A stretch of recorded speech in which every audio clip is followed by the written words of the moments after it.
अच्छा दिखना, फोटो खींच के मुस्कुराना और फिर चूना लगाना, बाकी सब छोड़ दे विपक्ष। हमको ये बतला दे कि तुम्हारा नेता कौन। कांग्रेस का जो कर्नाटका में हाल चल रहा है, तो दिल्ली में हगिंग, केरला में बेगिंग, कर्नाटका में थगिंग। उन्होंने पहली बार मुस्लिम लीग का अपना झंडा छुपाया। यहाँ पर फ्लैग छुपाओ, उत्तर भारत में जाके मंदिर मंदिर हो आओ, ये कांग्रेस की स्ट्रैटेजी। हिंदुस्तान को पहले भी लोग धमकी दे चुके हैं, वो नहीं टिक पाए हिंदुस्तान के सामने, तुम क्या चीज हो। जब भारतीय जनता पार्टी का एक कर्मठ कार्यकर्ता हर्ष और उल्लास के साथ कहता है अब की बार, तो जनता जनार्दन से ही आवाज उठती है अब की बार। ये विशेष रूप से इंडी अलायंस के उन नेताओं को आपका मुंहतोड़ जवाब है जिन लोगों ने ये दुस्साहस किया और कहा कि मोदी तो अकेला है, न घर है, न परिवार है। आप जैसे नागरिक ही मोदी का परिवार है, मोदी की ताकत है, मोदी की प्रेरणा है। हमारे बड़ों ने लाइसेंस का राज देखा, हमारे बड़ों ने ऐसा कालखंड भी देखा जब अगर फोन चाहिए या सिलेंडर तो किसी नेता का परिचय होना जरूरी था। और इसलिए आज युवा पीढ़ी से कह दूं, जितने वरिष्ठ यहाँ बैठे हैं वो नहीं चाहते कि उन्होंने जवानी में जो भोगा वो तुम भोगो, और इसीलिए उन्होंने संकल्प लिया है कि जो राष्ट्र को पूर्ण रूप से विकसित करने का संकल्प लेता है, हमारा वोट उसको जाएगा, और उस व्यक्ति का नाम है नरेंद्र दामोदर दास।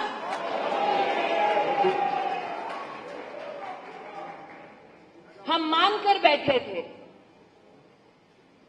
जब कांग्रेस के एक दिवंगत नेता ने प्रधानमंत्री के पद पर यह ऐलान किया कि दिल्ली से 1 रुपया निकलता है तो गांव तक पहुंचते पहुंचते 10 पैसा हो जाता है। बड़ों ने ये विष पी लिया था, ये मान लिया था कि अगर कांग्रेस पार्टी प्रधानमंत्री के पद पर ये स्वीकार करती है कि 90 पैसे खाने वाले कांग्रेस के ही नेता हैं, फिर नरेंद्र मोदी प्रधान सेवक बने और उन्होंने संकल्प लिया कि भारत की तिजोरी से रुपया अगर निकला तो गरीब के खाते तक पूरा का पूरा रुपया जाएगा। और इसलिए देश के इतिहास में जो कभी ना हुआ वो मोदी ने कर दिखाया, और 40 करोड़ से ज्यादा हिंदुस्तानियों का जीवन में पहली बार बैंक का खाता खुला।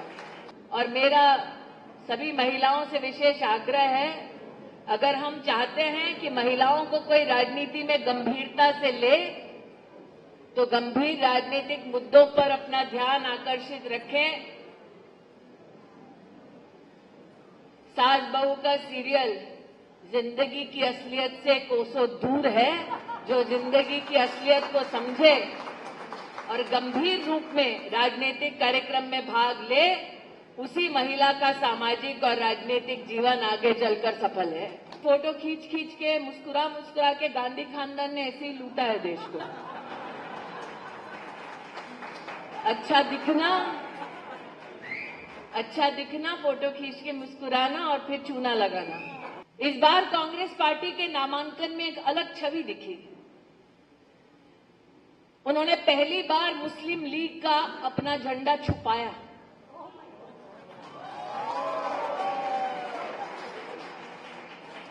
और मुझे आश्चर्य ये हुआ कि अब तक तो डंके की चोट पर मुस्लिम लीग के साथ झंडा फहराते थे, पहली बार संकोच हुआ है मुस्लिम लीग के साथ झंडा फहराने में।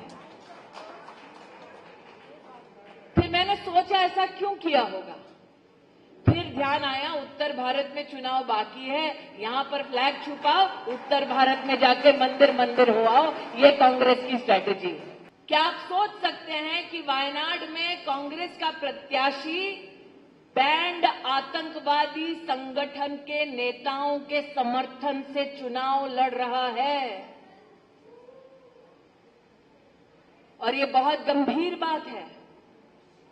आतंकवादी संगठन के राजनीतिक नेताओं ने ऐलान कर दिया केरल में कि वो कांग्रेस पार्टी का समर्थन कर रहे हैं। कांग्रेस पार्टी ने उनका समर्थन स्वीकार कर लिया है। उनका समर्थन का बहिष्कार राहुल गांधी ने अब तक नहीं किया है। और ये वो व्यक्ति है जिसने दिल्ली में कहा था एक यूनिवर्सिटी में जाकर कि भारत तेरे टुकड़े होंगे, इस नारे का उन्होंने समर्थन किया था। दुस्साहस देखिए कि अपना चुनाव लड़ने के लिए, अपना चुनाव जीतने के लिए अब आतंकवादी संगठन का भी वो समर्थन ले सकते हैं। इसलिए चुनाव को गंभीरता से लें। आपका एक एक वोट उनको मुंह तोड़ जवाब होगा। अगर आज मेरी आवाज उन तक पहुंच रही है तो मैं उनसे कहना चाहूंगी कि हिंदुस्तान को पहले भी लोग धमकी दे चुके हैं, वो नहीं टिक पाए हिंदुस्तान के सामने, तुम क्या चीज हो। उन्होंने आज मैनिफेस्टो जारी किया है और मैनिफेस्टो में लिख दिया है कि जम्मू कश्मीर का स्टेटहुड वो पूरी तरह से रिस्टोर करेंगे, लेकिन दबे शब्दों में ये कहते हैं कि अगर उनके पास सत्ता आ गई तो धारा 370 जो हमने हटाई वो लौटा देंगे। मतलब मोदी कहे कि कश्मीर से लेकर कन्याकुमारी तक देश एक है, राहुल गांधी कहे नहीं। इसलिए आज आपसे निवेदन करने आई। नरेंद्र मोदी मैनिफेस्टो नहीं संकल्प पत्र जारी करते हैं, जो कहते हैं वो कहा धारा 370 हटाएंगे, हटाई। कहा 33% महिलाओं के लिए आरक्षण लाएंगे, लाए। और कहा संविधान की मर्यादा में भव्य राम मंदिर बनाएंगे। राम की भी लीला अपरंपार है। जिस खानदान ने लिखकर एफिडेविट में लिख दिया था कि भगवान राम का कोई अस्तित्व नहीं, जिस खानदान ने भगवान के प्राण प्रतिष्ठा समारोह का निमंत्रण ठुकरा दिया, उसी खानदान के लोग इंडिया अलायंस की मीटिंग में कह रहे हैं भगवान राम से सीखे। वाह, बाकी सब छोड़ दे विपक्ष, हमको ये बतला दे कि तुम्हारा नेता कौन।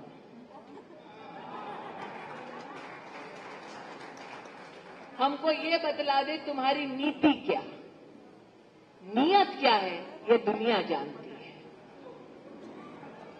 आज भारतीय जनता पार्टी और एनडीए के सभी कार्यकर्ता डंके की चोट पर कहते हैं कि हमारा नेता नरेंद्र मोदी, हमारी नीति सशक्त भारत और हमारा जो नियत है, हमारा जो संकल्प है वो है 2047 तक पूर्ण रूप से भारत को विकसित बनाना और आगे 3 साल में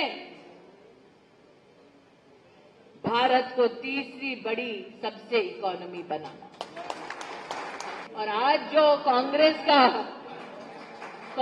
का जो कर्नाटका में हाल चल रहा है, तो दिल्ली में हगिंग, केरला में बेगिंग, कर्नाटका में थगिंग, ये हाल है।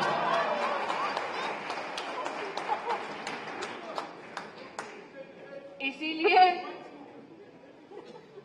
उनकी नजर आपकी तिजोरी पे है, आपकी नजर ईवीएम पे, कमल के बटन पर रहनी चाहिए।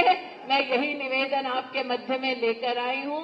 जाकर पोलिंग वाले दिन कमल का बटन दबाएं, पुनः नरेंद्र मोदी जी को अपना आशीर्वाद आप दें। आज यही निवेदन आपके चरणों में अर्पित करते हुए अपनी वाणी को विराम देती हूं। जय हिंद, जय भारत, बोलो भारत माता की।